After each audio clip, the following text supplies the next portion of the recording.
लोकतांत्रिक पर्व 2024 का लोकसभा चुनाव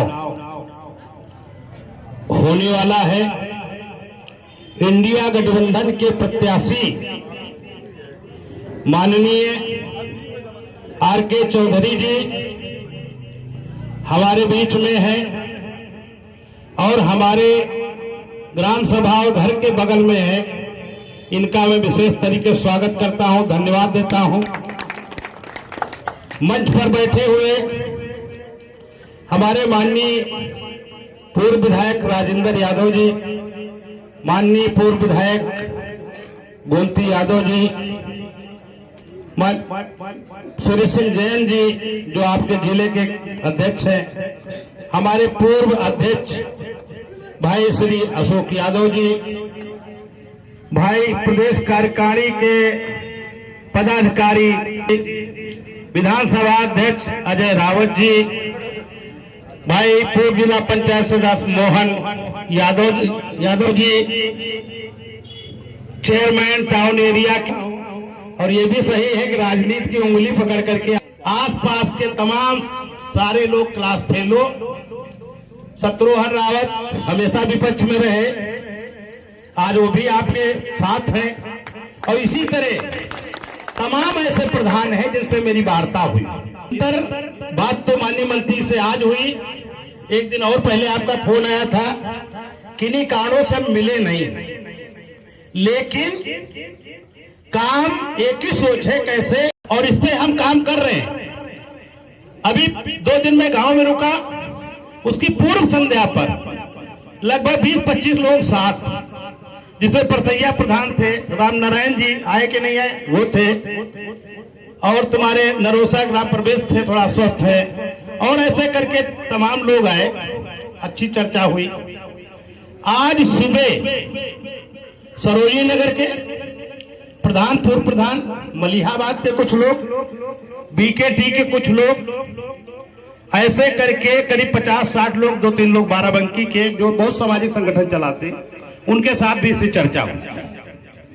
तो हम लोग निरंतर लगे हैं कि कितनी मदद जहां पर भी हम हैं, ये नहीं कि हम मान लीजिए जिस क्षेत्र में रहते हैं और हमारे लोग जहां रहते हैं वहां पर अगर वोट इंडिया गठबंधन को मिल जाएगा, इंडिया गठबंधन प्रत्याशी मिल जाएगा, तो निश्चित तौर पे हम चुनाव जीतेंगे। आपको पता है कि जहां पर जिस दल को टिकट मिला है उसकी जिम्मेदारी ज्यादा है कि तमाम अदर दल, चाहे कांग्रेस पार्टी हो, चाहे बहुजन समाज पार्टी हो, या और जो भी मैदान में लोग हैं या सामाजिक संगठन लोग चला रहे हैं, और खास करके जो अनुसूचित जाति का वोट है जिससे हमारी दूरी रही है, इसको कैसे पकड़ा जाए।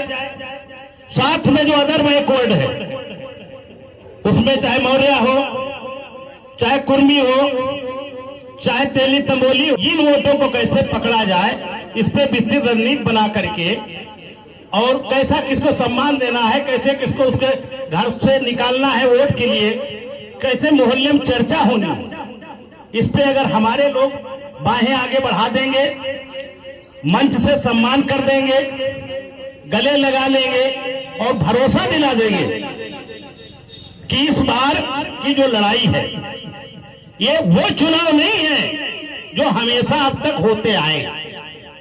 ये चुनाव वो है कि आज एक तरफ वो लोग खड़े हैं जो डॉक्टर भीमराव साहब का दिया हुआ संविधान को बदलना चाहते हैं, हमारे आपके अधिकार खत्म करना चाहते हैं, और एक तरफ वो लोग हैं हमारे माननीय राहुल गांधी जैसे नेता, हमारे माननीय राष्ट्रीय अध्यक्ष खड़गे जैसे लोग, हमारी रक्षक सोनिया गांधी जी, प्रियंका गांधी जी, जिनका एक सपना है, और माननीय अखिलेश यादव जी का जिनका सपना है कि हम सबको जात के आधार पर धन, धरती, जमीन, सत्ता में बराबर की भागीदारी मिले, ये सपना लेकर के आपके बीच में हम आए, और ये तभी पूरा होगा जब बाबा साहब के दिए हुए संविधान में आर्टिकल में जो कुछ लिखा है उसके आधार से सबसे पहले हमारी जाति जनगणना होनी चाहिए, हमारा आर्थिक सर्वे होना चाहिए, और इसके बाद जो हम जातियों में बटे हैं, हमारी संख्या जब सामने आ जाएगी तो गिनती के हिसाब से धन धरती जमीन जंगल में सत्ता में हमारी हिस्सेदारी सुनिश्चित हो। ये हमारे नेता राहुल गांधी जी ने स्पष्ट किया है और माननीय अखिलेश यादव जी ने भी स्पष्ट किया है, हाँ में हाँ मिलाई है।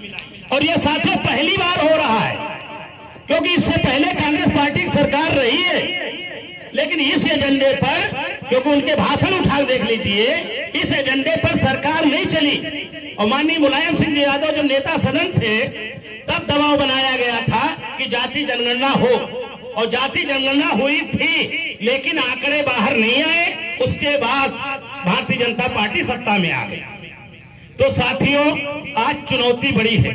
दूसरी बात है, तमाम हमारे साथी हैं।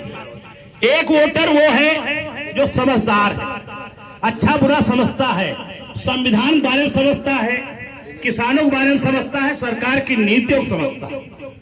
लेकिन एक वोटर वो है जो उपभोक्ता वोटर है, लालच वाला वोटर है, गरीब है, क्षणिक उसको स्वार्थ दिखता है और वोट दे देता है। तमाम लोग कहते हैं कि भैया वो राशन मिल रहा है, वोट कैसे मिलेगा।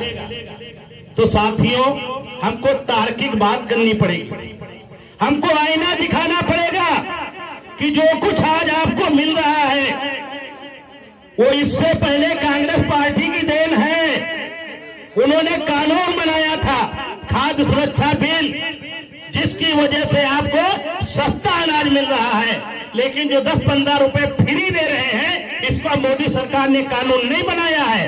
वो 5 साल 2 साल बढ़ा रहे हैं, चुनाव आते जाते बढ़ाते चले जाते हैं, कम कर देते बढ़ाते, लेकिन कानून नहीं बनाया है। इसी तरह मनरेगा कानून कौन लाया था? कांग्रेस लाई थी। आज 230 रुपए मिल रहा है। अब ये सरकार भाजपा ने कहा हम 7 रुपए बढ़ाएंगे।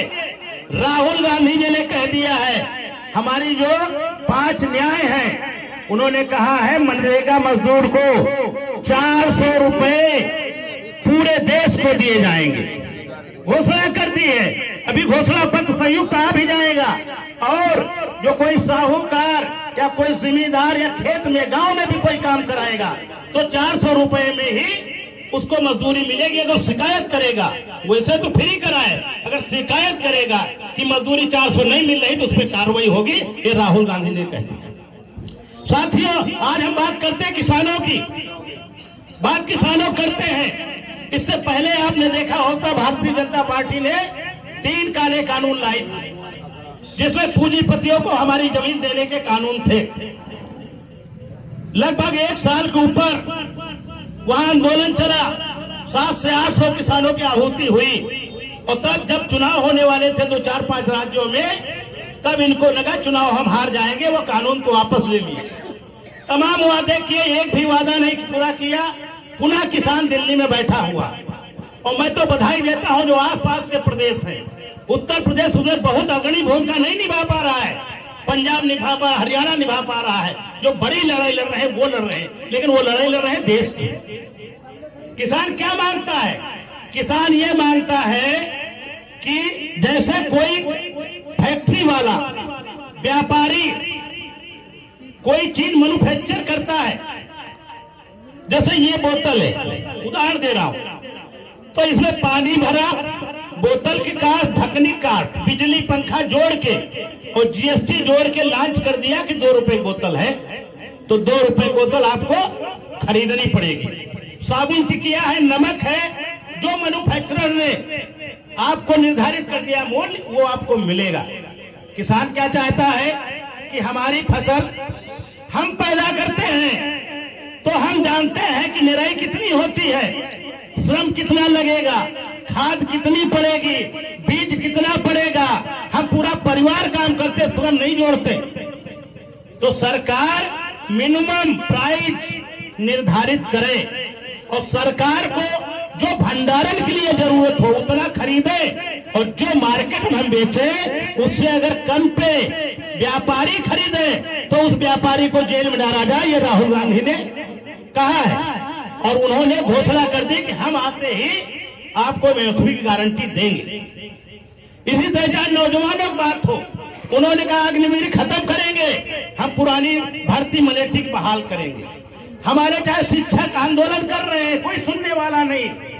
हाँ, एक काम है, अगर नौकरी मांगने जाओगे लाठी चलेगी, लेकिन अगर धर्म का झंडा उठा लोगे तो योगी सरकार फूल जरूर बरसा देगी। क्यों? जानते हैं कि आप धर्म का झंडा करो, कावड़ ढो, पढ़ो लिखो नहीं, पढ़ो लिखोगे तो अधिकार मांगोगे, वो नहीं जानते हैं। इसलिए शिक्षा का स्तर निरंतर गिरता चला गया। हमको शिक्षा पर काम नहीं कर रहे हैं। मैं आज कहना चाहता हूँ, तमाम वक्ता बहुत मैं बोल गया, फिर भी मैं एक बात आपसे कहना चाहता हूँ। ये जो देश है हमारा, ये भारत देश है, यहाँ भारत का संविधान लागू है। और जो हिंदुस्तान कहते हैं वो गलत कहते हैं, हिंदुस्तान नहीं है। हम कहते हैं कि हमारी आबादी ज्यादा इसलिए हम हिंदू हैं, हिंदुस्तान है, लेकिन लिखा पढ़ी में भारत है। और भारत में संवैधानिक पद पे बैठे हुए किसी भी व्यक्ति को धर्म के प्रचार की बात नहीं करनी चाहिए। वो करे तो सब धर्म की बात करे, लेकिन धर्म की आड़ पे आपके अधिकार नोचे जा रहे हैं, आपको लूटा जा रहा है, आपका गलत ट्रैक दिया जा रहा है। और अगर हम धर्म को मानते हैं तो धर्म के जो प्रचार करने वाले हैं, अगर हिंदू धर्म है तो हमारा मतलब है कि हमारे साधु महात्मा है, मुस्लिम है, उनके मौलवी हैं। अच्छा ठीक हो गया। तो हमारा मतलब धर्म के काम करने वाले उन पे छोड़ दे। आपकी जिम्मेदारी है कि हमें अच्छी शिक्षा कैसे दोगे, अच्छा स्वास्थ्य कैसे मिल पाएगा और रोजगार कैसे मिल पाएगा, इस पे बात करनी चाहिए। बहुत बहुत धन्यवाद।